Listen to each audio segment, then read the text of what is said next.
আসসালামু আলাইকুম। আমি আজকে মাছ আনতে গিয়েছিলাম, পরে ফ্রেশ টাকি মাছ পেলাম। তো টাকি মাছগুলো একদম জীবন্ত ছিল, সেজন্য আমি এগুলো বাবুর পাশে এনে বাবুকে বসিয়ে দেখলাম যে বাবু কি করে।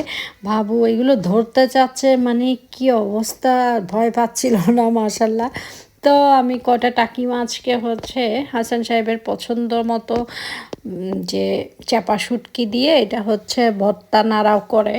তো ভর্তা নাড়াটা করব, এটা চাপা শুটকিটাকে গলিয়ে নিচ্ছি পানিতে, আর মাছটাকে আমি মাঝখানের কাটা মেইন কাটাগুলো ফেলে দিব, মাথা ফেলে দিব। তো রসুন কুচি দিয়ে দিয়েছি, তারপরে এখানে আপনারা রসুন বাটাও দিতে পারবেন, পেঁয়াজ লাগবে না, শুধু রসুন কুচি বা রসুন বাটা আর কি।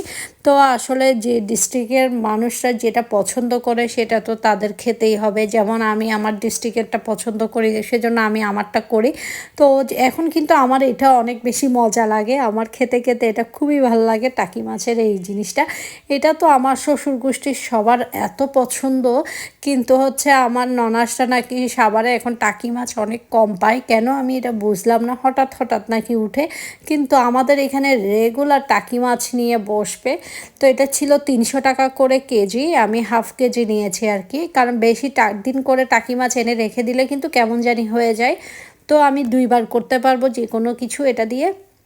আর একটু রেখে দিয়েছি এখানে ওই যে শুটকির যে পানিটা গলিয়েছিলাম, ওখানে আমি হলুদের গুঁড়া, মরিচের গুঁড়া যার যার স্বাদ অনুযায়ী, আর কাঁচা মরিচও দিব, মানে এটা ঝাল হলে ভালো লাগে। তো টাকি মাছ যেটা বেছে নিয়েছি ওটাকে ঢেলে দিলাম। এখন নেড়ে চেড়ে একদম শুকিয়ে ফেলবো। এটা কিন্তু চাপা শুটকির যে পানিটা গলিয়েছিলাম সেটাই কিন্তু ছেঁকে নিয়েছি আর কি, কারণ চাপা শুটকিটা পুরাটা যদি দিয়ে দিতাম তাহলে অনেক বেশি কাটা কাটা লাগতো। তাই এটা ছেঁকে নিয়ে দিয়ে দিব। দেখতেই পাচ্ছেন যে পানি কিন্তু অলরেডি শুকিয়ে যাচ্ছে। আমি কিন্তু আরও শুকাবো, চুলার আঁচটা একদম ছোটো, মানে একদম ছোট রেখে, মিডিয়াম মানে লো হিটে রেখে আর কি। তো একদম পানি শুকিয়ে ফেলতে হবে, এটাকে একদম ঝরঝরা একটা ভর্তার মতো হয়ে যাবে। এটা কিন্তু অনেক বেশি টেস্টি। তো টাকি মাছ দিয়ে আমরা এরকমও করি, ভর্তাও করি, ঝুরি করি, এগুলো সব আমি আমার শাশুড়ির কাছ থেকে শিখেছি। তো আমার শাশুড়ি এগুলো এত যত্ন করে করতেন, ইভেন আমার শাশুড়ি কিন্তু এটা বেলে মাছ দিয়েও করতেন।